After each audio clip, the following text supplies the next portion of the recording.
Bonjour à tous, c'est Ejewan et aujourd'hui on se retrouve pour voir ensemble comment bien débuter dans le milieu de la vidéo. Donc dans tout ce qui est réalisation de fiction, court-métrage, long-métrage, voilà, série, peu importe ce que vous voulez. Car voilà, moi je suis aussi réalisateur et j'ai fait une petite série, j'ai fait des clips et je sais les contraintes qu'il y a, je sais les erreurs que j'ai faites. Donc je sais que maintenant les prochains trucs que je ferai se rapprochera vraiment du professionnel, voilà, donc dans tout ce qu'on peut voir au cinéma ou à la télé ou sur Netflix. Car j'ai vraiment appris de mes erreurs et des fois beaucoup de gens en fait continuent à faire des films ou des courts-métrages et ne progressent pas, ils font toujours on va dire les mêmes erreurs et résultat le niveau s'améliore pas, on a toujours l'impression de voir les mêmes défauts. Voilà, moi je connais beaucoup de gens comme ça, hein, je connais d'autres réalisateurs voilà, qui en un an font toujours les mêmes erreurs et que ça fait toujours amateur et vraiment très amateur. Et c'est pas à cause du budget parce qu'il y en a qui font certaines erreurs et que le budget n'a rien à voir là-dedans, c'est juste une question du jeu des fois. Et c'est vrai qu'il y a des personnes, des fois je me demande s'ils ont déjà vu des films de leur vie. On va commencer par ça, un petit exemple. Par exemple, vous voyez un acteur qui est en train de verser de l'eau dans un verre. Voilà. Donc comment on filme ça? Alors vous avez les gens qui ont déjà vu des films et d'autres non. Parce que donc, là, au cinéma, qu'est-ce qu'on va voir? On va voir par exemple un gros plan sur l'acteur, plus après un gros plan sur la main en train de verser quelque chose dans le verre. Voilà. Donc on va voir un gros plan sur la bouteille avec le verre. Et il y a d'autres personnes que eux, eh ben, ils vont mettre vont mettre le trépied dans la pièce, mettre la caméra dessus et au final tout filmer. C'est-à-dire on va filmer la pièce complète plus l'acteur. Donc voilà, comme si on voyait ça avec nos yeux, quoi, mais avec nos yeux de loin. Et ça, je trouve ça pas réaliste. C'est comme des fois des scènes de bagarre, il y a des fois il y a des scènes d'action, voilà, limite ils filment en grand angle, le résultat les acteurs sont tout petits et on voit plus le décor derrière que le combat. Donc voilà, tout ça c'est des petits détails que les gens on dirait pour moi on dirait n'ont jamais vu de film parce que dans le cinéma en général, tous les actions sont détaillées, tout est filmé en gros plan, voilà, c'est un peu les codes du cinéma. Donc quand on fait un court métrage et qu'on filme tout limite sur un trépied, en fait on découpe aucune action, par exemple comme deux personnes qui se disent bonjour, voilà, on va dire par exemple il y a le gros plan sur la poignée de main, mais il y a des gens qui filment tout comme si par exemple ils mettent je sais pas, l'appareil sur un trépied, ils font en sorte d'avoir les deux acteurs leur vision, et voilà, ils font tout le truc comme ça, et ça c'est pas du cinéma, ça c'est pas intéressant, et personne ne regarde ça. Parce que de nos jours, voilà, ça fait pas partie des codes du cinéma. Et surtout, c'est pas ça que c'est pas joli à l'écran, c'est pas beau. Donc il y a des gens qui font ça, mais je veux bien, encore on peut faire ça. Même moi, je l'ai pas fait la première fois que j'ai filmé quelque chose. Ça, je l'ai jamais fait ça. Mais on peut faire ça, alors limite la première fois. Mais après, au bout d'un an, voilà, c'est chaud quoi. Il y a des gens qui s'améliorent pas, mais bon, c'est pour ça que le milieu du cinéma, il faut pas avoir peur de se lancer. Parce que on dit c'est bouché, mais pas tant que ça. Parce que alors, pour moi, il y a trois types de personnes. Vous avez les gros, ben, voilà, ceux qui ont beaucoup de budget, soit les trop grosses boîtes de production, ou celles en dessous. Mais voilà, des gens, on va dire, qui peuvent mettre déjà 500 000, 600 000 euros dans un film. Il y a des gens qui ont de l'argent. Après, vous avez les amateurs. Alors, les amateurs, il y a deux catégories. Il y a ceux qui font ça pour le plaisir et qui font ça pour le fun et qui font mettre des vidéos sur YouTube et que leur but, même s'ils font 100 vues, ils sont contents et qui cherchent pas vraiment, voilà, c'est plus un hobby. Et il y a ceux qui veulent vraiment tenter de percer là-dedans ou faire quelque chose et qui se donnent les moyens, même si par exemple ils n'ont pas des gros moyens, mais qui se donnent à fond. Donc moi je fais plus partie de cette catégorie-là, je fais en sorte de me donner à fond, même si des fois c'est sûr qu'on n'a pas forcément les moyens, mais on peut toujours, en réfléchissant, trouver des solutions pour des fois économiser de l'argent et pallier sur des fois des trucs qui auraient pu nous coûter très cher. Donc déjà on va commencer par la première chose à faire, déjà c'est en fonction de votre projet, c'est déjà régler un budget et limiter les dépenses. Limiter les dépenses, c'est quoi? C'est prendre le moins de gens possible. Voilà. Donc en acteur et en. Bon, le mieux c'est de prendre des amis, comme ça au moins vous n'avez pas besoin de le payer. Mais sinon, ne prenez le moins de techniciens possible. Ça, c'est la première truc. Et aussi, essayer justement donc, de limiter les déplacements. Comme ça, si vous ne payez pas les personnes, vaut mieux par exemple, on va dire. Imaginez, vous voulez dépenser 1000 euros, vaut mieux dépenser 1000 euros dans du matériel que dans payer des gens. Parce qu'au final, le résultat final, ce sera mieux d'avoir du meilleur matériel que forcément que ce soit fait par d'autres gens. Ensuite, justement, en fait, ça va relier un peu ça. C'est que pour justement limiter les techniciens, eh ben, apprenez à faire beaucoup de choses vous. Moi, c'est ce que j'ai fait. Parce que la plupart déjà des grands réalisateurs, il y en a certains qui filment eux-mêmes et ont tous commencé par réaliser leur propre film. Parce que si par exemple, on va dire, voilà, vous avez jamais rien fait, vous dites, ouais, demain je vais faire un film, mais je sais rien faire. Mais si votre but, et on va dire, vous savez rien faire et vous n'avez pas forcément de budget. Et si là, hop, vous mettez une annonce et vous dites, vous allez chercher un caméraman, quelqu'un pour le son, quelqu'un par exemple pour l'éclairage, pour le montage, tout ça, et ben dans ce cas, vous allez servir à quoi en fait? À donner des ordres à des gens et sans vous y connaître grand chose. Et ben ça, j'en vois plein des fois des gens comme ça. Et les gens là, en général, ils vont jamais loin. Parce qu'au final, j'en ai déjà vu, et ce qui se passe, c'est que limite c'est le caméraman qui dit comment filmer, parce que le mec il en sait rien du tout, ou la fille, J'ai déjà vu des deux cas, donc ça qui est marrant, autant que ce soit des hommes, autant des femmes. Et là, la personne ne sert à rien.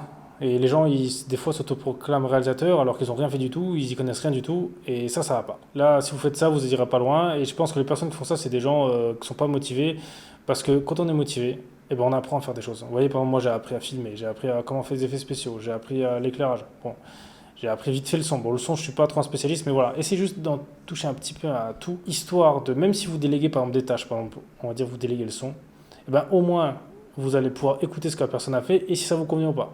Si ça va pas, vous trouvez une solution pour soit mieux. Parce que si vous laissez tout à quelqu'un et qu'au final ça vous convient pas, ben au final c'est pour votre tête. Parce que le projet final, si c'est pas bon, par exemple s'il y a des problèmes en son, en vidéo, peu importe ce que c'est, et ben celui qui va prendre c'est le réalisateur et c'est lui qui on va dire il est nul. Quoi qu'il arrive, c'est vous allez prendre. C'est pas celui qui aura filmé.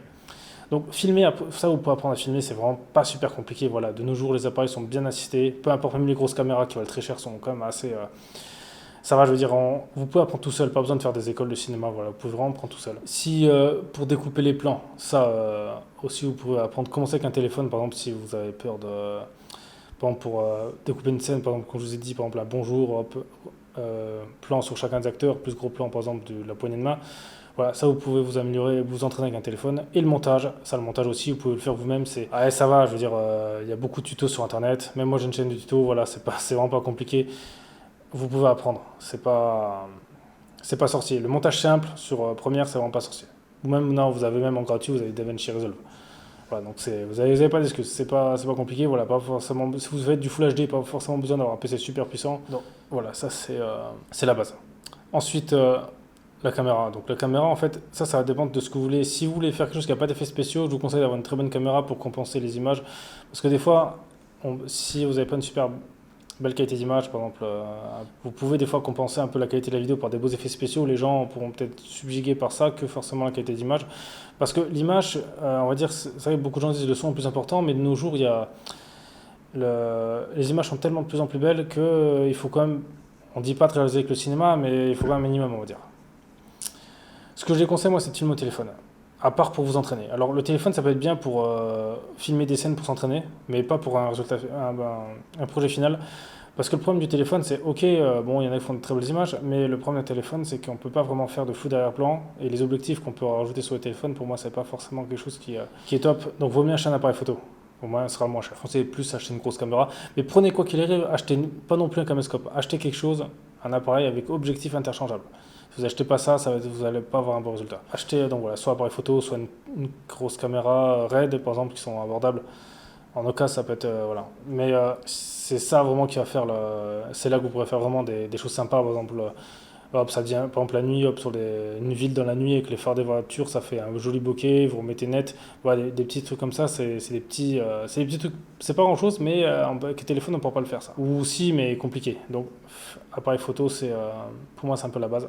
Et surtout sur un appareil photo, on peut mettre un enregistreur externe qu'on ne peut pas mettre sur un téléphone. Donc il y a plein. Bon, ça, je rentrerai dans la technique dans d'autres vidéos. Mais voilà, c'est le truc que je vous conseille. Ensuite, le scénario, si vraiment c'est un court-métrage, voilà. Ce que je vous conseille quand vous faites un scénario, c'est de pas vous entêter à faire quelque chose et laisser votre projet ouvert parce que des fois, on veut faire des choses. Malheureusement, on n'a peut-être pas les moyens ou pas le budget. Et ben des fois, il faut s'adapter. Donc ça aussi, ne voyez pas trop grand. Parce que vaut mieux des fois faire un truc moins spectaculaire mais propre que tenter de faire un truc de fou et pas bien. Par exemple, un truc tout bête, je sais pas, on va dire vous faire exploser un immeuble complet. Vous amusez pas juste par exemple à l'enlever, par exemple, je sais pas, mettre un truc en 3D dessus et puis l'enlever, voilà, faites vraiment le faites pas si vous pouvez pas le faire sur un logiciel en 3D. Voilà, c'est des petits trucs pour vous faire un accident de voiture. Bon, des fois ça encore on peut arriver à faire un subterfuge, mais voilà, faites vraiment des trucs le plus réaliste possible, le plus propre possible. En fait, quand on va voir ce que vous allez faire, il faut pas que les gens se disent ah c'est mal fait. Voilà, il faut que ça a l'air bien fait. Même si c'est pas spectaculaire, il faut que ce soit bien fait. Et n'ayez pas peur de recommencer. Ça, c'est la base, il faut recommencer, jusqu'à que ce soit bien.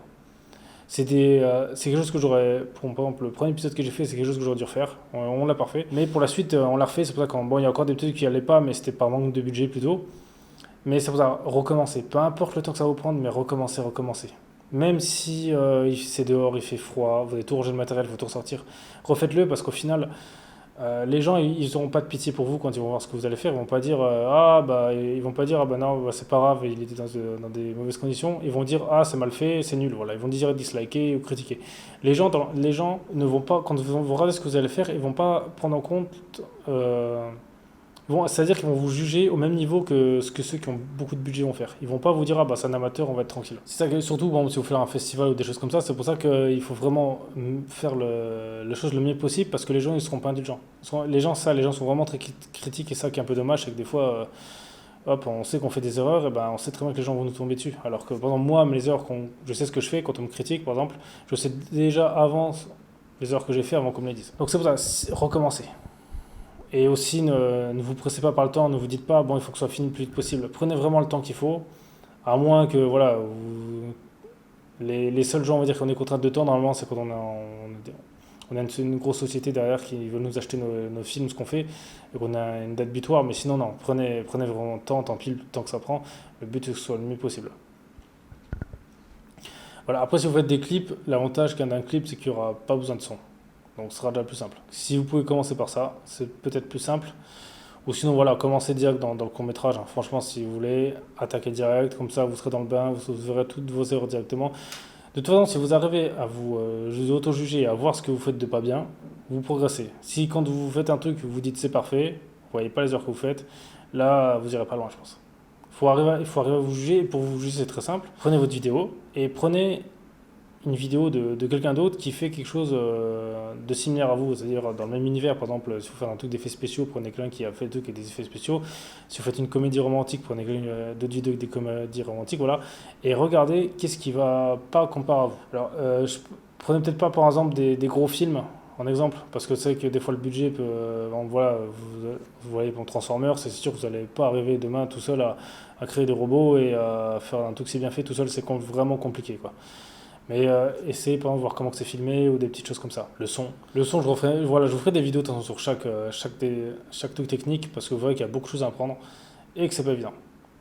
Mais voilà, apprenez vraiment à faire le plus de choses possible. Ce sera vraiment le truc qui va vous faire gagner un temps fou. Et après, peut-être que vous pourrez évoluer dans ce que vous faites parce que si vous faites les choses bien, vous pouvez vous faire repérer, par exemple, soit sur YouTube, soit dans les festivals. Voilà, il y aura tout. Si vous faites du bon travail, les gens seront là. Et renseignez-vous sur le plus de choses possible. Moi, c'est la petite erreur que j'ai faite, c'est-à-dire que j'ai appris beaucoup de choses on va dire, pendant ce temps que je faisais. Mais ce que je tournais, le problème de ça, c'est que, résultat, j'apprends à faire de nouvelles choses, donc j'essaye de les mettre en œuvre dans ce que je fais, comme ça au moins ça fait une plus-value en plus. Alors que des fois, on est obligé de bidouiller pour rajouter des choses. Donc c'est peut-être pas forcément la bonne solution. Plus vous allez pratiquer, plus vous en sortirez. Et si vous avez, bon, il y a des choses que vous savez pas faire, vous cherchez sur internet. Voilà, il y aura des vidéos. C'est sûr qu'ils vont peut-être pas tout vous expliquer en détail, mais au moins vous allez voir le chemin à suivre, de voir comment on fait ça. Regardez beaucoup aussi de making of de films. Des fois c'est intéressant de voir comment ils ont fait certaines choses. Car des fois moi aussi j'ai appris beaucoup de choses dedans et des fois il y a des astuces vraiment pas mal parce que dans le cinéma en fait ce qui est bien c'est que il n'y a pas on va dire d'astuces universelles. C'est-à-dire que il y a beaucoup de choses, on va dire, qui sont faites, on va dire, limite à l'arrache. Voilà, c'est du système D et on arrive à faire des trucs des fois super top avec du système D. C'est qu'une question des fois de jugeote et d'intelligence et de logique. Et des fois avec ça, on peut faire des très belles choses. Il faut juste réfléchir et c'est bien que le cinéma, ça nous fait vraiment travailler notre esprit et notre réflexion et ça résout des problèmes. Voilà, et sachez aussi une autre chose aussi que par expérience, c'est que dans le cinéma ou dans la vidéo, vous allez toujours avoir des imprévus, mais un truc de fou, et il faut pas baisser les bras. Si vous savez le nombre de trucs que j'ai déjà eu, ou même que des gens que je connaissais déjà eu, vous verrez on dirait que tout le monde est maudit dans le milieu là. En fait, on dirait que dès qu'on fait un projet, il y a toujours des trucs qui vont pas. Mais ne baissez pas les bras. Continuez, continuez, continuez. Si c'est vraiment ce que vous voulez faire, vous réussirez. Peu importe le temps que ça vous prendra, ne vous précipitez pas, soyez humble, parce qu'en étant humble de vous-même, c'est là que vous arriverez à vous juger et à voir qu'est-ce que les autres font mieux que vous. Mais ceux qui n'y réussissent pas, c'est ceux qui pensent qu'ils savent tout, et au final, ils ne progressent pas. C'est pour ça que moi, je m'enseigne beaucoup sur beaucoup de choses, j'essaie d'apprendre tout le temps pour pouvoir toujours faire mieux. Et même si je sais que j'ai encore beaucoup à apprendre. Donc voilà, je reviendrai vers vous pour faire d'autres vidéos, pour vraiment vous détailler un peu tout. Si bon, vous, il y a des choses en particulier que vous voulez apprendre, je sais pas, moi, par exemple, sur les caméras, voilà, vous pouvez me parler de tout, sur les caméras pro, semi-pro, bah, on va pas dire semi-pro, mais on va dire plus par gamme de prix, parce que pour moi ça va un peu rien dire. Mais genre si vous voulez trop de gamme, le milieu de gamme ou le bas de gamme, voilà, je peux vous faire ça sur l'éclairage, voilà, je peux vraiment essayer d'apprendre un peu tout ce que je sais Parce que de toute façon, c'est sur le tas qu'on apprend le mieux, c'est en pratiquant. C'est pas dans les écoles, hein, parce que dans les écoles, hop, on va montrer la théorie, mais quand vous êtes là tout seul dans votre truc, vous verrez que le budget que vous avez, avec le matériel que vous avez, parce on n'est pas tous égaux niveau matériel, on n'a pas tous le même, mais vous verrez que des fois, on peut se débrouiller en dépensant pas tant que ça. Donc voilà, donc en tout cas, merci à tous d'avoir regardé cette vidéo. Et puis on se retrouve très bientôt dans le cinéma. Et puis si vous, par exemple, vous allez réaliser des courts-métrages ou des clips ou peu importe, et que voilà, vous avez mis sur YouTube, mettez-moi le lien dans les commentaires, j'ai regardé pour voir ce que vous avez fait. Et si vous voulez des conseils ou des choses que vous voulez apprendre, voilà, voilà, en tout cas, ce sera avec plaisir que je serai là pour vous aider, parce que je pense que c'est un milieu qui est assez compliqué. Et je pense que si entre personnes motivées, autant s'entraider que de se tirer dedans et de faire la concurrence. Comme ça, au moins, ensemble, on peut avancer plus loin. Et puis, de toute façon, on a tous chacun des projets différents. Donc, autant essayer qu'on réalise nos rêves ensemble. Donc voilà, merci à tous d'avoir regardé. C'était Edgewan et on se retrouve à très bientôt.